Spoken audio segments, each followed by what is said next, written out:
Et avec nous pour Sénat en clair ce soir, Joëlle Garriaud-Maylam, bienvenue. Vous êtes sénatrice LR représentant les Français établis hors de France, secrétaire de la Commission des Affaires étrangères, de la Défense et des Forces armées et membre titulaire de la délégation française à l'Assemblée parlementaire de l'OTAN.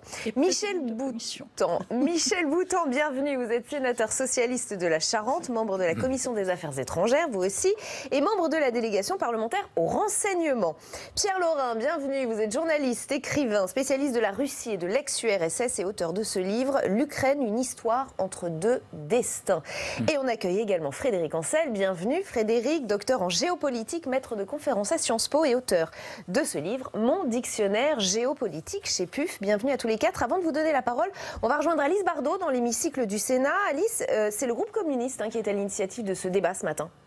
Tout à fait, Rebecca. Donc un débat sur la situation dans l'OTAN qui avait lieu ce matin dans l'hémicycle, car l'alliance transatlantique est plus que jamais remise en question. On se souvient d'Emmanuel Macron qui l'avait dit en mort cérébrale. Et ce matin, le sénateur communiste Pierre Laurent est allé plus loin en demandant sa dissolution. L'OTAN va mal et les sénateurs s'accordent sur le diagnostic. L'organisation créée pendant la guerre froide n'est plus en phase avec le monde actuel. Son avenir est donc menacé et à la tribune de l'hémicycle ce matin, les sénateurs ont rappelé les enjeux auxquels elle est confrontée.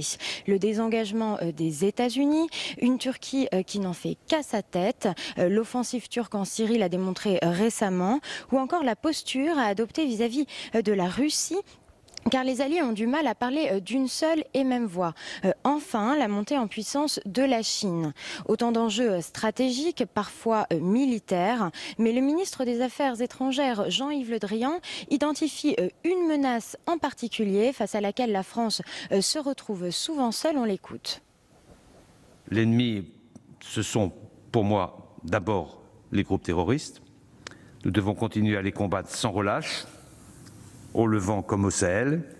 Et pour cela, il est urgent que nos alliés s'impliquent davantage. Cela ne signifie pas que l'OTAN, en tant qu'organisation, prenne des initiatives, mais que les alliés qui la composent savent bien que l'enjeu de sécurité est là. L'inquiétude quant à l'avenir de l'OTAN est partagée par tous, mais tous ne proposent pas les mêmes solutions. On écoute celle du socialiste André Valigny. Ce contexte instable et dangereux est en réalité une chance. Il est une chance pour les Européens s'ils savent saisir cette occasion, cette opportunité, pour faire avancer l'idée d'une défense européenne par les Européens. À gauche, on prône donc une défense européenne comme alternative à l'OTAN. À droite de l'hémicycle, on envisage plutôt une complémentarité entre les deux. Reste la position du gouvernement, un savant mélange des deux, puisque Jean-Yves Le Drian a parlé, je cite, d'une européanisation de l'OTAN. En même temps, donc, merci beaucoup Alice. Ça en fait des sujets abordés sur ce plateau. Frédéric Ancel, les communistes qui veulent carrément la dissolution de l'OTAN, c'est exagéré ou il y a quand même des questions autour de l'OTAN, alors peut-être pas en mort cérébrale, mais pas en forme. Bon, c'est communiste. Hein. Depuis la création de l'OTAN à la fin des années 40, les communistes, par définition, demandent sa dissolution, puisqu'à l'époque, ils obéissaient très fidèlement à Moscou. Bon. Alors, ils sont restés extraordinairement anti-atlantistes. Alors, pourquoi pas, mais en échange de quoi?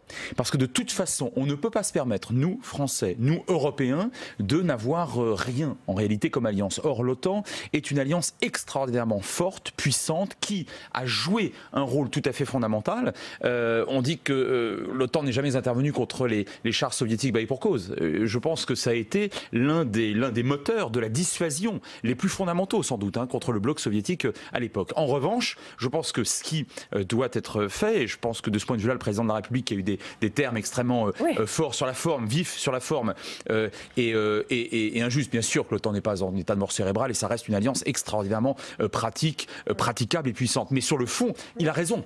Parce que nous avons en effet au moins deux des alliés et non des moindres, deux des membres de l'OTAN, qui aujourd'hui, effectivement, ça a été très bien dit, n'en font qu'à leur tête et qui ne respectent ni la lettre ni l'esprit. Je pense notamment à la Turquie, mais c'est vrai aussi pour M. Trump, de ce que fut l'OTAN. Alors dernier point, si vous le permettez, l'objectif. L'URSS, ça n'aura échappé à personne, n'existe plus. Bon, et depuis un certain temps. Alors maintenant, les troupes de l'OTAN, elles ont crapahuté un petit peu dans le sud de l'Europe, beaucoup en Afghanistan.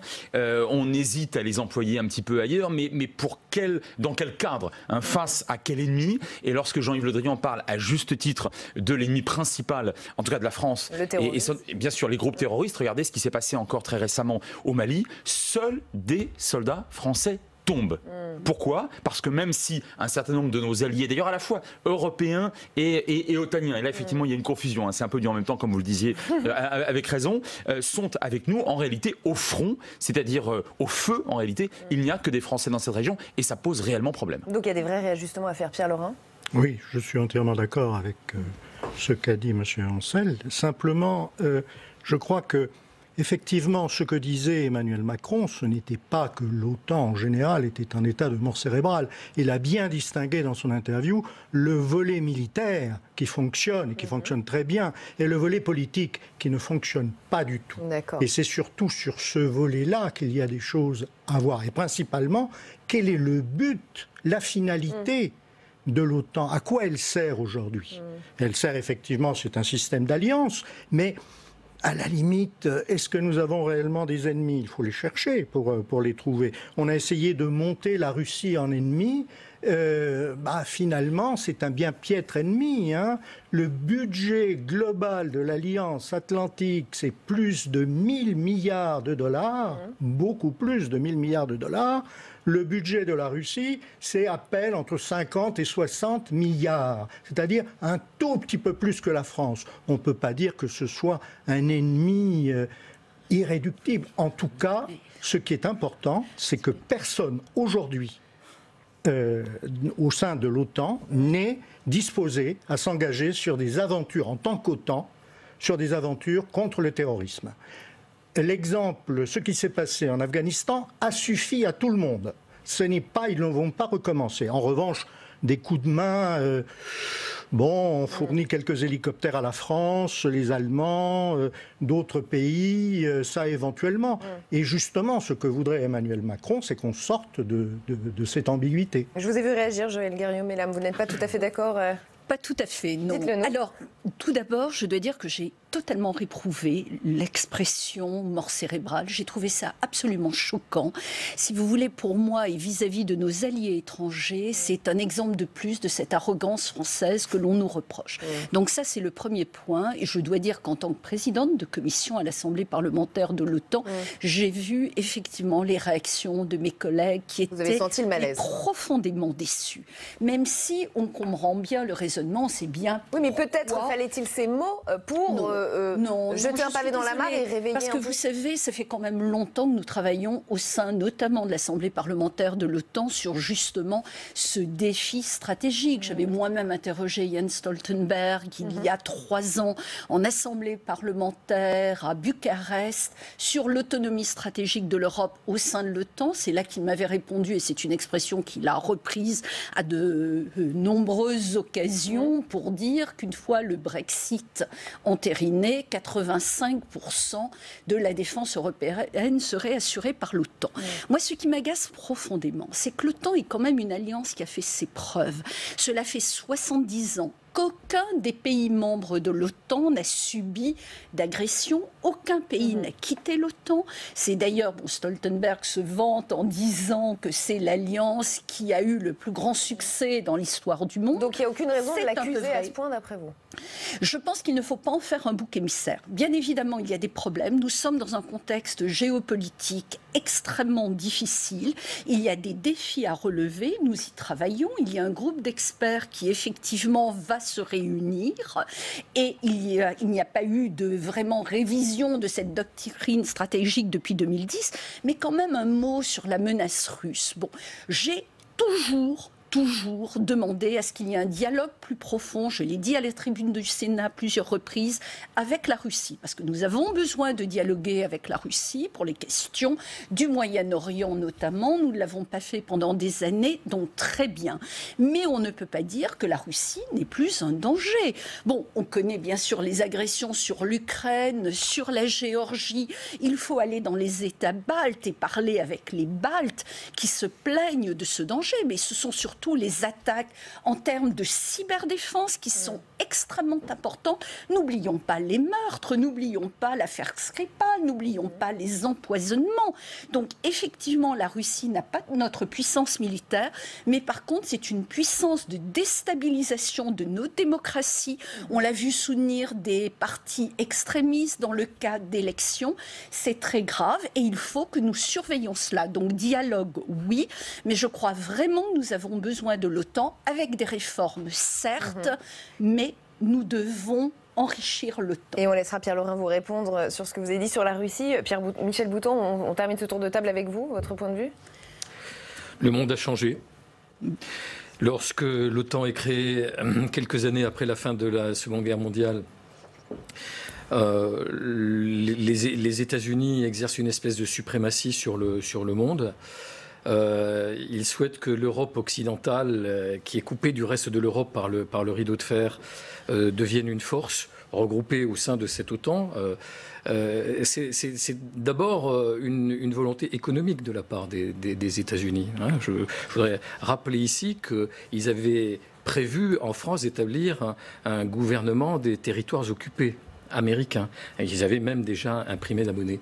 Aujourd'hui, d'une certaine manière, les pays de l'OTAN sont des clients pour les États-Unis, qu'ils considèrent comme tels. Et alors, il faudrait qu'ils payent un petit peu plus. Ceux qui versent un peu moins de 1% de leur PIB sont considérés comme des grands délinquants par le président Trump. L'Union soviétique était sans doute un danger. La guerre froide a succédé à la Seconde Guerre mondiale. Aujourd'hui, pour les États-Unis, j'ai l'impression que la Russie est un danger moindre que la Chine. Et donc,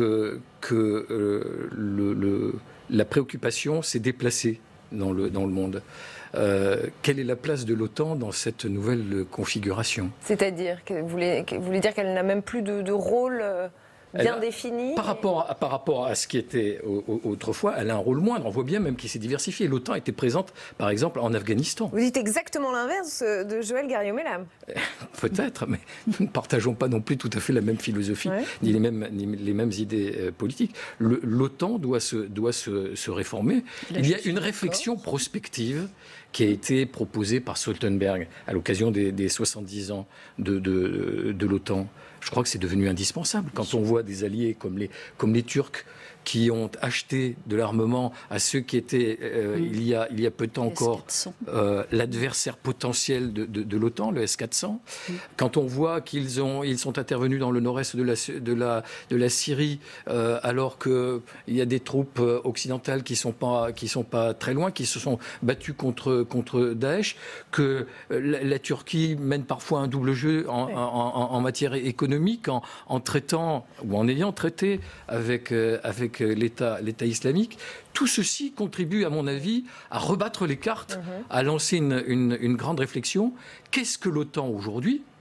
Parce qu'il n'est plus du tout dans la même position. Mais est-il seulement possible de se mettre d'accord sur l'ennemi commun, sur la refonte de cette organisation? Est-ce que c'est possible? Alors, pour les Baltes, comme le disait Joël Garriaud-Mellam tout à l'heure, ou pour les Polonais, ou pour les Bulgares, ou pour les Roumains, ou pour les Slovaques, ou pour les Tchèques, celui qui fait peur, c'est le Russe, d'abord. Pour beaucoup d'autres pays, c'est la Chine. Bien. Et on voit bien aujourd'hui le développement tentaculaire de la Chine à travers la planète, à travers les nouveaux chemins de la soie, qui sont à la fois, les moyens d'une nouvelle guerre, qui est une guerre plus économique.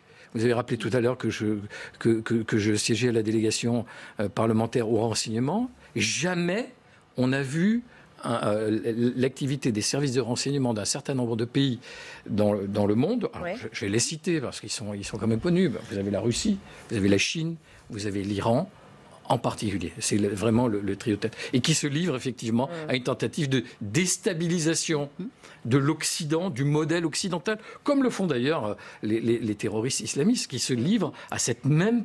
Alors, pour eux, c'est pas une tentative. Il déstabilise, si nous n'y prenons pas garde, le modèle occidental. On va poursuivre la discussion. Je voudrais juste qu'on fasse un court passage en salle des conférences. L'un des thèmes du débat organisé ce matin était aussi le rôle de la France au sein de l'OTAN. Quel doit être ce rôle? On pose la question à Christian Cambon, le président de la Commission des Affaires étrangères. Christian Cambon, quelle doit être la position de la France dans l'Alliance Atlantique, dans l'OTAN, une organisation, je cite, en mort cérébrale qui doit être réveillée? Ce sont les propos d'Emmanuel Macron.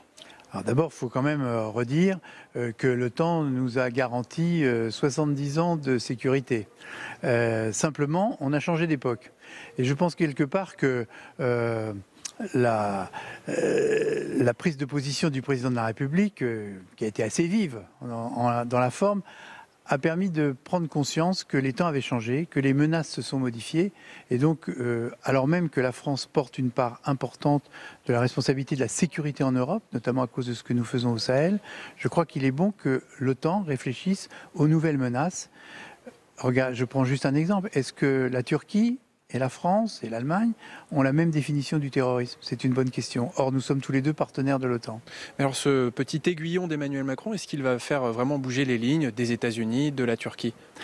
Je pense qu'après la phase d'irritation naturelle, parce qu'on n'aime jamais être critiqué par ses alliés, je pense que ça peut avoir un effet positif. Il y a déjà un groupe de travail sur la refondation de l'OTAN. Et les idées que nous partageons, et je veux dire qu'il y a un consensus en France pour cela, à l'exception de nos collègues communistes, c'est que l'OTAN doit continuer bien sûr à exister et elle doit se fonder sur deux pieds. De chaque côté de l'Atlantique, il y a un pôle américain qui est très important et l'Amérique joue son rôle. Et il faut qu'en Europe, les Européens prennent aussi la mesure de leur défense, de la défense de l'Europe, et que nous en prenions les mesures sur l'armement et sur la constitution de plans communs pour faire face à n'importe quelle menace, mais surtout les menaces du Sud. Si les divergences avec la Turquie persistent, notamment sur la Syrie, je rappelle que la Turquie achète des armes russes, qu'est-ce qu'il faut faire? Il faut militer pour une exclusion de la Turquie de l'OTAN? C'est du reste plutôt d'abord à la Turquie de dire ce qu'elle veut, parce que c'est elle qui a choisi des comportements qui ne sont pas totalement conformes aux engagements de l'Alliance. Mais je pense que nous avons aussi, malgré tout, besoin de la Turquie, qui est la pointe la plus avancée à l'Est. Donc je pense qu'il faut déjà s'expliquer, il faut dialoguer. Vous savez, nous, ici, c'est le dialogue en permanence. Donc on peut dialoguer avec les Turcs, que nous recevons du reste régulièrement. Et il faut leur faire prendre conscience aussi des dangers qu'ils courraient, eux, à s'exposer seuls en dehors de l'Alliance Atlantique. Très bien. Merci beaucoup, Christian Cambon, pour vos explications. Merci, Alexandre. Une réaction, Frédéric Ancel? La France a un rôle très particulier à jouer, pour deux raisons. D'abord parce que les Anglais s'en vont. Et pas de l'OTAN, mais de l'Union européenne. Mais dans le cadre de l'OTAN, jusqu'à présent en tout cas, ils avaient été très suivistes vis-à-vis des Américains. Ça risque d'ailleurs de changer. Mais enfin, en tout cas, pour l'instant, c'est encore le cas. Et la seule grande moyenne puissance qui demeure au sein de l'Union européenne, c'est la France. Et les Allemands ne nous suivent pas. Et les Allemands ne nous suivront pas pendant encore très longtemps. Pour l'instant, l'opinion publique est extrêmement pacifiste. Elle ne souhaite pas procéder à des opérations extérieures. On l'a vu à maintes reprises. Une fois, ils l'ont fait en Afghanistan. Ça s'est très mal passé il y a quelques années. Et depuis, regardez ce qui se passe encore une fois au Mali. Ils nous suivent sur des questions très logistiques et liées à l'intendance. Mais en tout cas, ils ne vont pas au front. Ça, c'est le premier point. Le deuxième point, il y a un volet technologique et de haute technologie. Regardez ce qui se passe avec l'affaire Thales. Thales a été mandaté, enfin la France d'ailleurs a reçu le seul dossier de high-tech, notamment un programme de surveillance aérienne, et on a une dizaine d'années de retard. On a 1,5 ou 6 milliards d'euros de gouffres, et si ça continue comme ça, les autres ne nous feront plus confiance. Autrement dit, sur le plan du high-tech, et pas seulement sur le plan politique, la France a un rôle à jouer, à condition que son outil de défense soit, à la hauteur, ce qui d'ailleurs pose aussi la question de l'autonomie de notre outil de défense, à la fois vis-à-vis des pouvoirs publics et de Bruxelles, parce qu'encore une fois, la plupart des pays ne nous suivent pas sur tout ce qui est à nos yeux la priorité. Tout à l'heure, vous évoquiez les pays d'Europe orientale, d'ailleurs je crois que vous les avez tous très bien cités, eux voient la Russie comme étant et verront la Russie, se représenteront la Russie.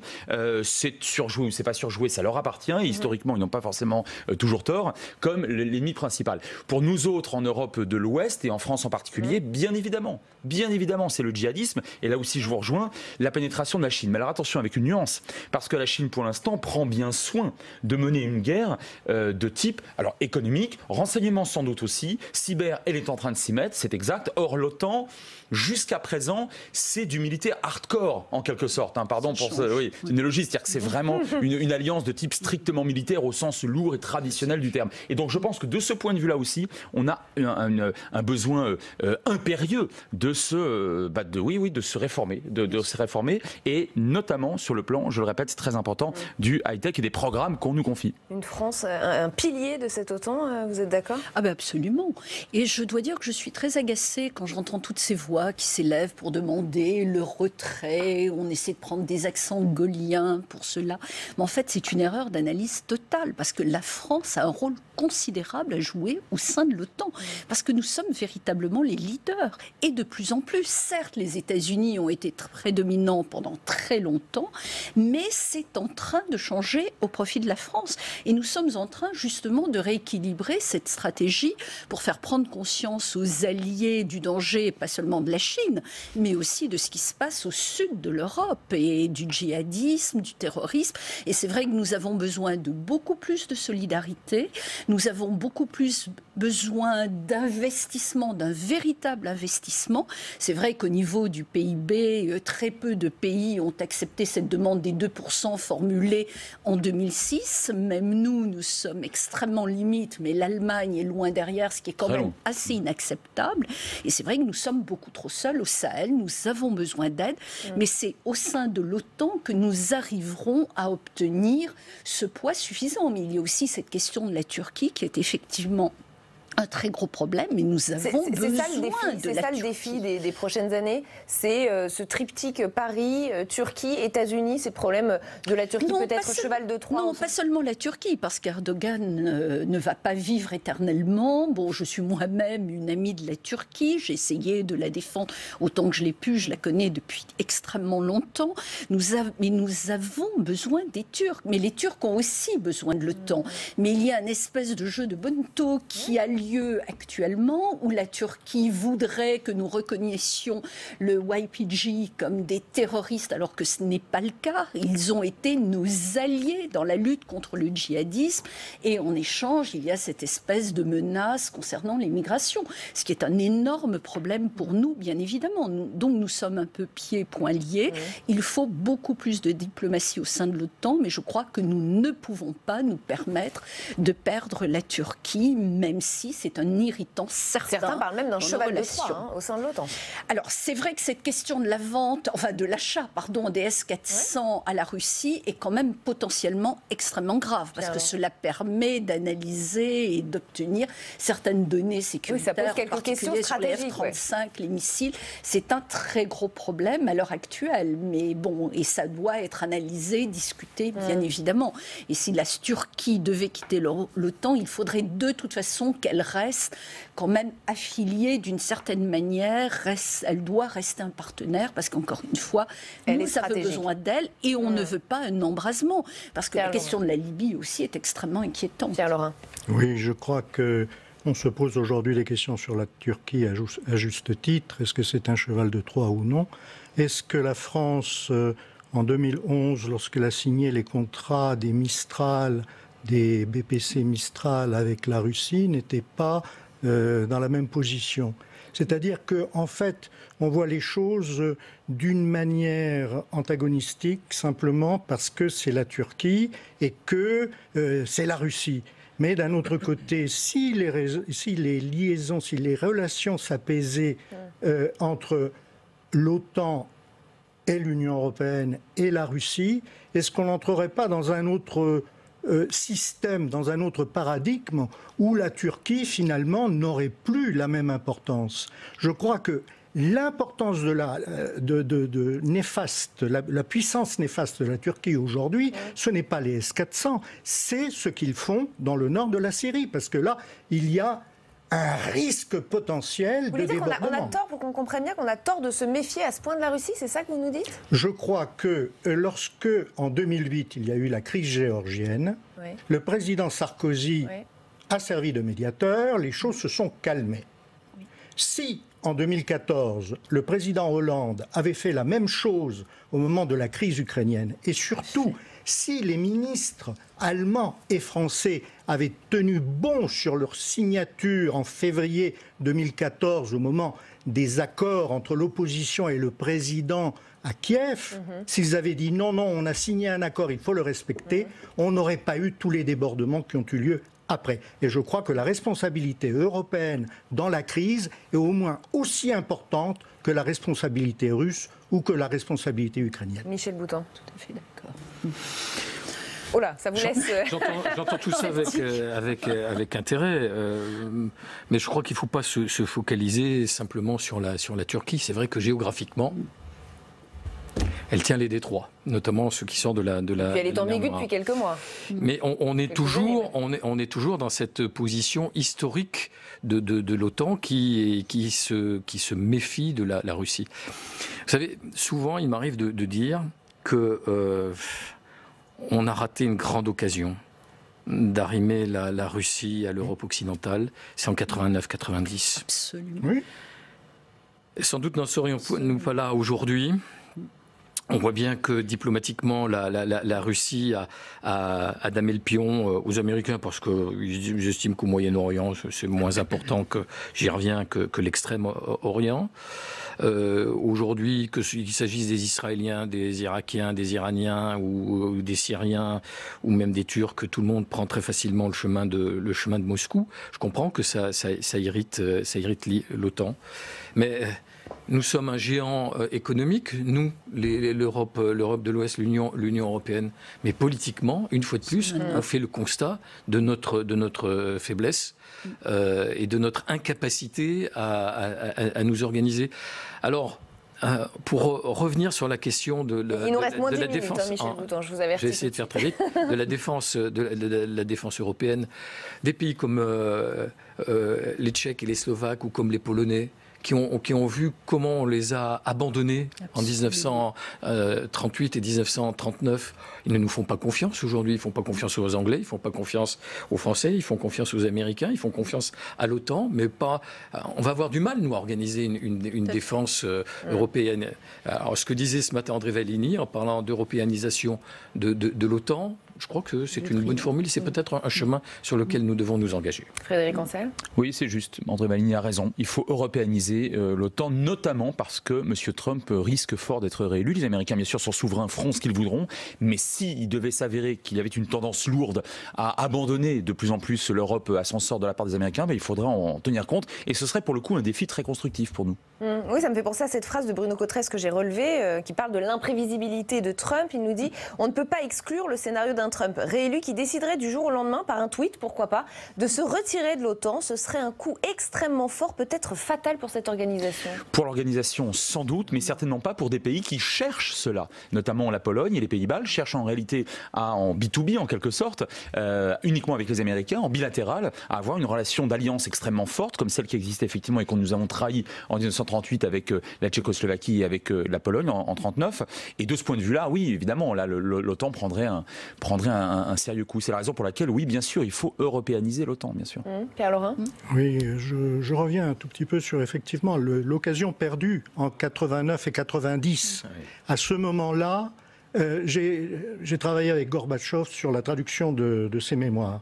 Et l'une des choses qui l'a le plus marqué, mais au point qu'à un moment il en avait la larme à l'œil en me parlant, c'était le fait qu'il avait été trahi par les Occidentaux qui avaient promis que les choses allaient changer et que l'OTAN n'irait jamais vers l'Est et qu'au contraire ils essaieraient, d'ailleurs ils ont essayé de le faire par le partenariat pour la paix, les Occidentaux vous auraient normalement dû tirer les anciens pays soviétiques vers l'OTAN et non pas les rejeter comme ils l'ont fait par la suite.